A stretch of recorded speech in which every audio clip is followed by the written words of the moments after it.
ये कहानी एक ऐसे आईपीएस की है जिसका जीवन कई संघर्षों से गुजरा नहीं, बल्कि हमेशा एक संघर्ष ही रहा। भारत अनेकता में एकता का संदेश जरूर देता है, लेकिन कई बार यहाँ पर रंग रूप, बोली, भाषा के आधार पर भेदभाव भी देखने को मिलता है। ये भेदभाव थोड़ा ज़्यादा दिखाई पड़ता है जब कोई चेहरा नॉर्थ ईस्ट का हो, और खासकर नॉर्थ ईस्ट से निकलकर उत्तर भारत में आ चुका हो। रॉबिन हिबू की कहानी नॉर्थ ईस्ट के लोगों के साथ होने वाले भेदभाव की कहानी नहीं, बल्कि एक कहानी है मेहनत और संघर्ष से आगे की, जिसने समस्याओं का सामना कभी अपने शहर, अपने गांव में किया तो कभी देश की राजधानी में, लेकिन हार कभी नहीं मानी। मुसीबतें उन्हें कभी झुका नहीं पाईं। जिंदगी बहुत ही मुश्किलें था। जहाँ से हम जिंदगी शुरुआत किया है वो कस्तूरबा गांधी सेवा केंद्र आश्रम, जो मेरे गांव से बाहर, गांव के बाहर जो जंगल के सामने में है, जिन्होंने एक गांधीवादी एक औरत जिसका नाम है गुनोबाइडो, जो महात्मा गांधी के आह्वान पर, उनका जो आह्वान पर गुवाहाटी से आए, ट्रेनिंग लेकर के गांव में उन्होंने गांधी आश्रम खोला। हमें आज भी याद है, मैं हमेशा इसको कहता हूँ, रघुपति राघव राजाराम जिंदगी का बचपन से पहला गान हमने जो सीखा है, और इसी स्कूल में हमें बापू के बारे में, आज़ादी की फ्रीडम फाइटर के बारे में, संग्राम के बारे में, देश के बारे में, मेहनत और ईमानदार जिंदगी में कैसे रंग ले आते हैं, सारी चीज़ सिखाया गया है। एक बार बहुत ही बारिश हो रहा था, तूफान हो रहा था, कोई बच्चा नहीं आया, लेकिन मैं अपना मुझे बचपन से स्कूल उसी आश्रम में जाने का बहुत ही पसंद था। तो मैं गया, तो मैं अकेला पहुंचा, सारा कपड़ा भीग गए।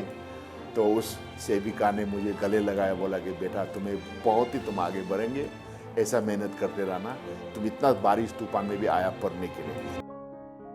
रॉबिन हिबू बताते हैं कि उनका एडमिशन रामकृष्ण मिशन स्कूल में हो गया था। उस वक्त वो वहाँ का सबसे अच्छा स्कूल था। उन्हें लगा कि अब उन्हें नई सुविधाएं मिलेंगी।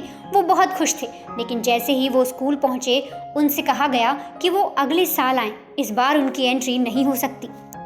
रॉबिन ने स्कूल से निकलते समय रिक्वेस्ट करके स्कूल यूनिफॉर्म की एक टी शर्ट अपने पास रख ली, जिस पर स्कूल का लोगो बना हुआ था।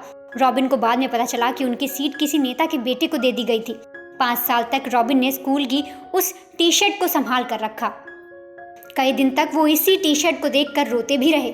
आईपीएस बनने के बाद स्कूल में रॉबिन को एक फंक्शन में बतौर चीफ गेस्ट बुलाया गया।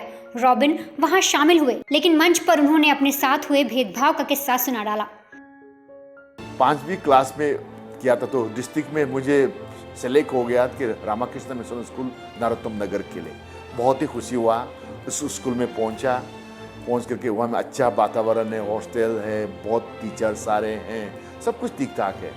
तो मुझे वहाँ 2 महीना पूरा अपना ज़िंदगी बहुत अच्छा एक नया एक माहौल मिला, पढ़ना शुरू किया। लेकिन 2 महीने के बाद में मुझे एक बार वहीं का जो स्वामी जी जो प्रिंसिपल था, उन्होंने बुलाया कि मुझे बोला कि तुम नेक्स्ट ईयर को आओ। तो मुझे समझ में नहीं आया, मुझे नेक्स्ट ईयर को क्यों बुला रहा है, क्यों? मैं अभी तो ऑलरेडी मुझे एडमिशन मिल गया, सब कुछ हो गया। तो मुझे वो बता नहीं अभी जो है ना, इस साल ज़्यादा ये नहीं है, मुश्किलें हो रहा है, तो नेक्स्ट ईयर को आ जाओ। बहुत ही दुख लगा, मुझे बताया नहीं, तो मैं रोते रोते वहाँ से निकल गया।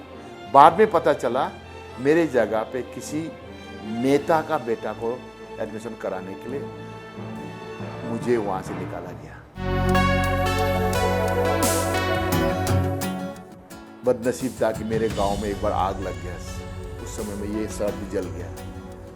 तब से इसका यादगार मेरा मिट गया, नहीं तो मैं तो उसे जिंदगी भर रखूंगा।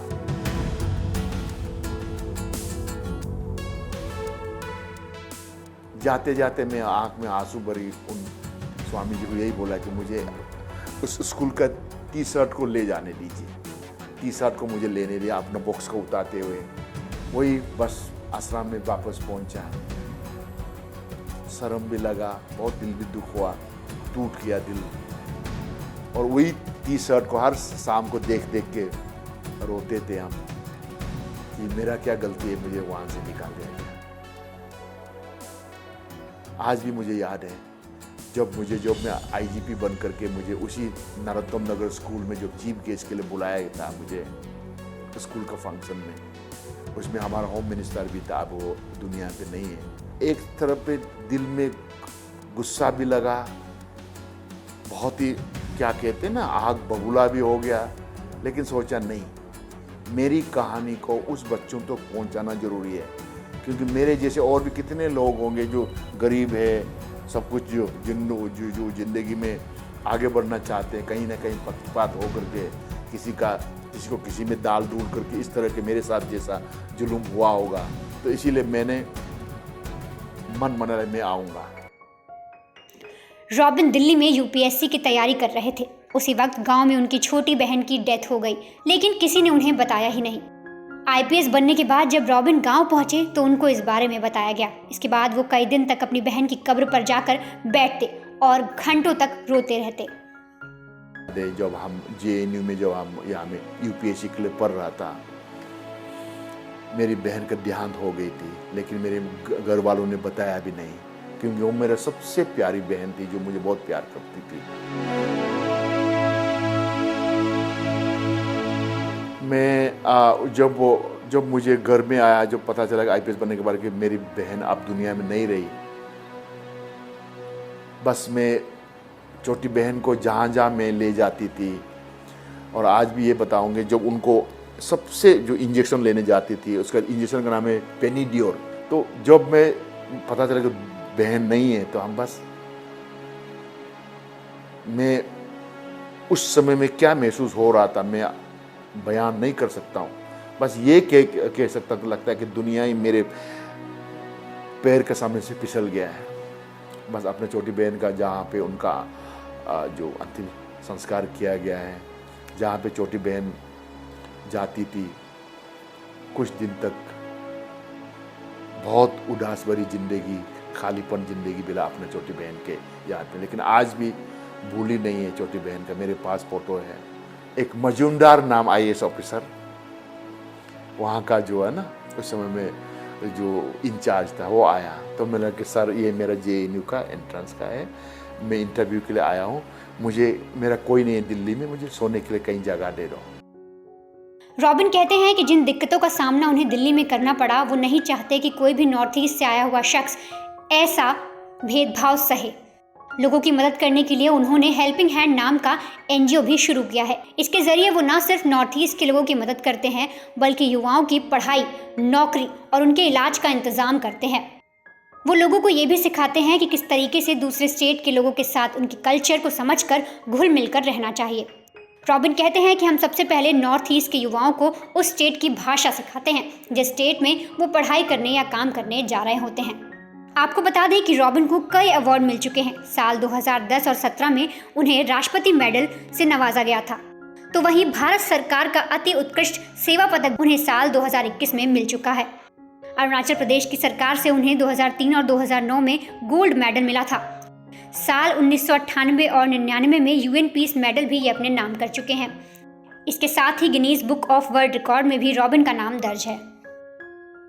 हमें भी दिल्ली में जलील होता था, बहादुर, नेपाली, कांचा, तुम ताइवान है, तुम कोरिया है। हमें जब भी दुकान में जाते थे तो जहाँ 100 रुपये हमें 200 लेता था, जहाँ हम घर भाड़ा में बेचता था हमें ज़्यादा पैसा लेता था, जहाँ पे इवन ऑटो वाला भी, टैक्सी वाला भी जो बोलता था ज़्यादा लेता। तो एक हाँ, मैंने मैप लेके घूमता था। आज भी मुझे याद है, करोल बाग में जब भी कभी चोरी बाजार जो है ना, इंडिया रेड फोर्ट का पीछे भी हमें बचता था, हम वहीं से कपड़ा उपड़ा लेते थे। तो एक बार वहाँ से मेरा पर्स कोई किसी ने मार लिया था, तो लोग हमें उल्टा सीधा करके तुम बाहर का है, ये का है, वो का है। तो बहुत हमें मुश्किलें सामने पेश करना पड़ा। मुझे वहाँ अपना गांधी आसाम, मुझे लगा मैं हिंदुस्तानी हूँ या ये भारत का रहने वाला हूँ। लेकिन जब वहाँ बाहर जाता मुझे लगता है कि हमें दूसरा मेरे चेहरे के कारण, क्योंकि हम उनका जैसा दिखता नहीं है, तो मुझे बोलता कि तुम विदेश वाला है, ये है, वो है। तो ये जो दर्द जो हर दिन हमें जो ऑटो वालों से, रिक्शा वालों से, लैंडलॉर्ड से, चाय दुकान पे, किताब की दुकान पे, जो भी कपड़ा पर लेते समय में मुझे एक महसूस हुआ कि यस, हम अपना देश में होते हुए भी हमें इस तरह का हमें क्या बोलता है ना पक्षपात सहना पड़ता है। जब से आईपीएस बना तब से मदद तो कर ही रहा है, हम अपना पैसे भी लेकर के दूसरों को मदद करता है, करियर गाइडेंस करता है, अपना खून भी देता है, सबको जो भी जरूरत पड़ता है तो मदद तो इधर उधर से कर देता है। लेकिन जब धीरे धीरे मुझे महसूस हुआ कि यार तुम अकेला तो कब तक करेंगे, तब मुझे महसूस हुआ कि कुछ ऑर्गेनाइजेशन होना है ताकि लोग हमें और भी जुड़े, मेरे जैसा सोचने वाले। तो सिर्फ नॉर्थ ईस्ट का सिर्फ नहीं है, चाहे दिल्ली वाले हो चाहे कहीं का भी हिंदुस्तान है जो इस तरह के जो सोचता है कि जो समाज को वापस देंगे।